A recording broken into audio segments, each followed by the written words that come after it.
What's in a name? A rather innocent question posed by Juliet centuries after is not yet answered properly.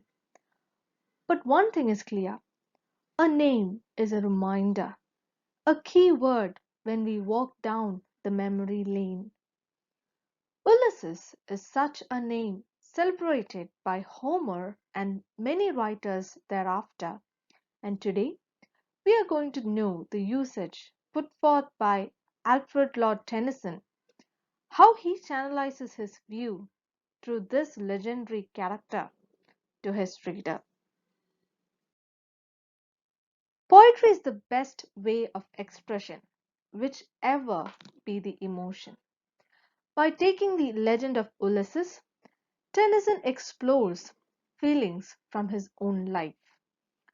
The death of his friend Arthur Henry Hallam in 1833 made Tennyson find himself thrust into the role of Ulysses. Confronted by the death of his friend, Tennyson noticed a sudden urge to drive forward in life and not settle for the commonplace. This urge is profoundly rendered through his verse, while his sense of loss, doubt, and anxiety gives a melancholic tone to the poem too.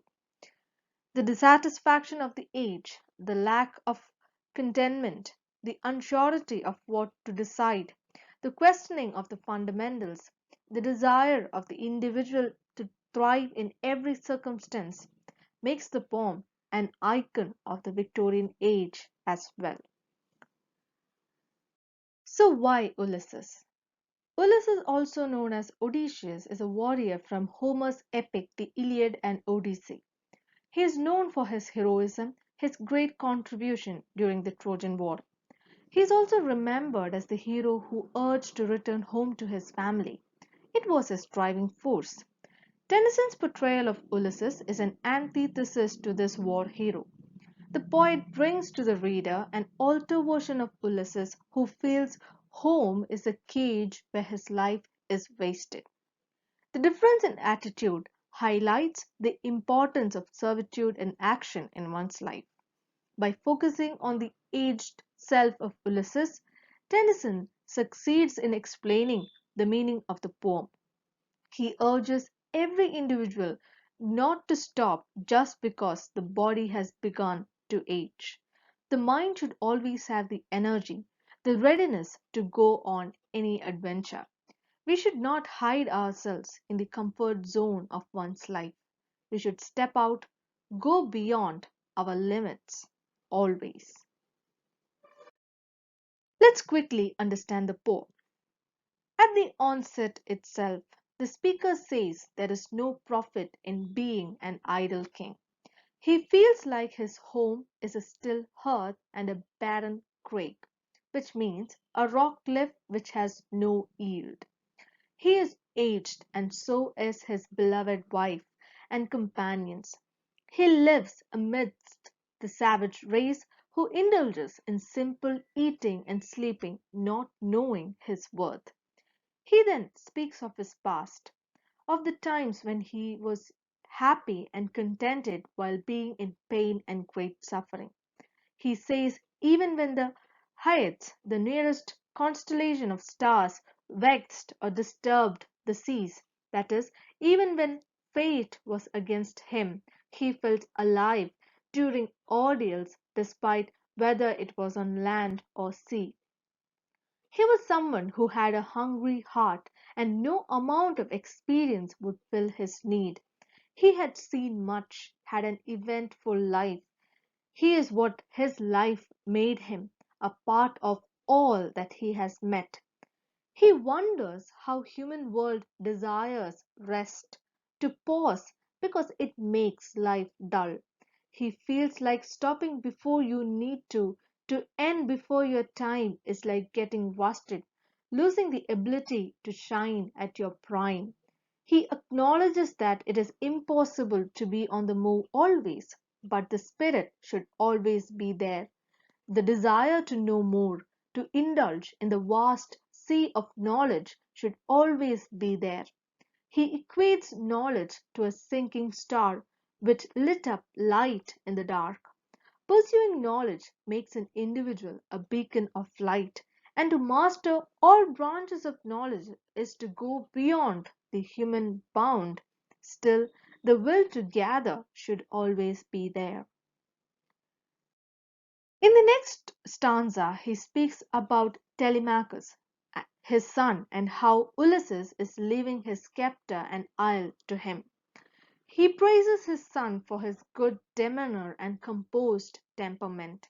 He contrasts his self to that of his son and identifies Telemachus as a perfect person for the role of the king, while he is good at being the warrior. His son is centered in the sphere of common duties and is tender. It is after this realization he decides that it is better that everyone do their job. He sets his mind to start on his journey because that is his mission in life. In the third stanza, or the last one, he is looking at the sea. It reminds him of everything, his glorious past and also his never ending yearning for adventure. He remembers his friends too, his companions with whom he fought side by side. He is aware that they are old, but he feels that they have it in them still. They are strong in will despite their old age, and if they step up, they will reach their happy isle. The land is a contrast to the sea. The land grants safety and warmth, but for Ulysses that is not enough. He concludes with the famous line, to strive, to seek, to find, and not to yield, which simply shows his determination and vision, which has to this date influenced the multitude. Now let's look at the form and literary devices in the poem. The poem is a dramatic monologue, that is, the form is of a speech or a narrative by an imagined person delivered directly to the reader. The lines are in blank verse or unrhymed iambic pentameter. The poet employs metaphors, which is a figure of speech to give an implied meaning. The metaphors used are still hearth and barren cages, to refer to the ideas of immobility and idleness he endures. He makes use of the sound effects by employing the device called onomatopoeia in the line "far on the ringing plains of windy Troy," which heightens the understanding of the reader. He also uses personification, which is used to give a human quality to an inanimate object. For example, in the line "for always roaming with a hungry heart," the heart is personified as it can experience hunger. Tennyson uses different symbols, namely that of the sea, the star, and land. The sea refers to adventure, mystery, and mobility. The star symbolizes knowledge, whereas the land signifies love, care, relationship, immobility, and idleness. Literary devices like alliteration, assonance, enjambment is also used. Alliteration is the repetition of the consonant sounds in the same line, while assonance is the repetition of the vowel sounds. Enjambment is defined as a thought in a verse that does not come to an end at a line break, instead rolls over to the next line. Lastly, he employs imagery. It helps the reader perceive the meaning by employing their five senses. By giving the imagery of thunder and sunshine, the sail beyond the sunset, the reader experiences a sensory meaning. Now let's look at the themes in the poem. The first one is the reconciliation of religion and faith. Tennyson lived in a time of discoveries and advancement and also witnessed how the society was caught in the dilemma of science versus religion. The balance in life is what the poet highlights. One can never always be on the move or at rest. The desire to know more, to grow, is what needs to be followed. There is no absolute. Neither empiricism nor faith can be right, because Ulysses himself is an example of how the hope for an absolute can be proved as distasteful. The next theme is optimism. Ulysses is an old man with a glorious past yearning to do more. This is what makes the poem optimistic.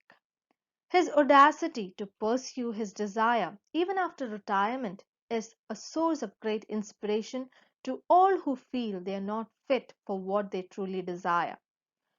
Ulysses here becomes the epitome of optimism.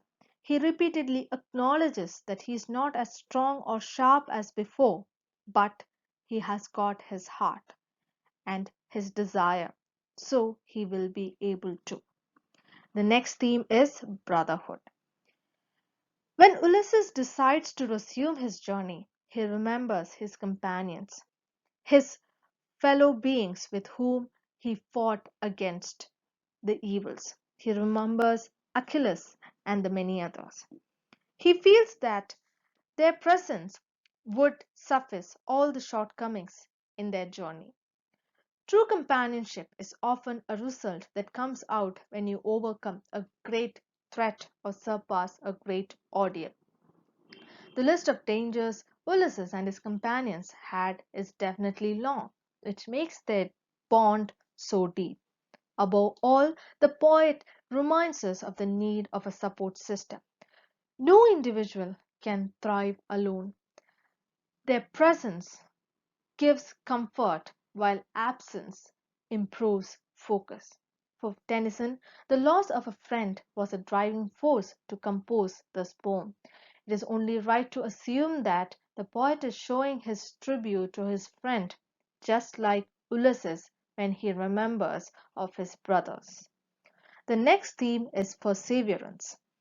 It is a virtue, a quality of a character which defines them. It makes them potent, wise, and worthy, just as we witness in Ulysses. The next major theme is carpe diem. We see Ulysses repeatedly saying the significance of living the moment, especially in the lines, I will drink life to the lees. The poet makes it clear that fulfillment in life is something one should achieve. It is not a one time program, it is a constant practice. One should never stop from pursuing. And the last theme is of death. The poem speaks of old age and the loss of vigor and a point of ceasing. In fact, the relentless calling for action is because of the imminent arrival of death. The end of life is inevitable, and that is what makes it worthwhile. So the poet inspires his readers not to stop while you breathe, because life should be lived before the long rest. To, to conclude, Ulysses is a final war cry, reminding the self and others to not waste away life. Always know we are here to strive, to seek, to find, and not to yield. Thank you.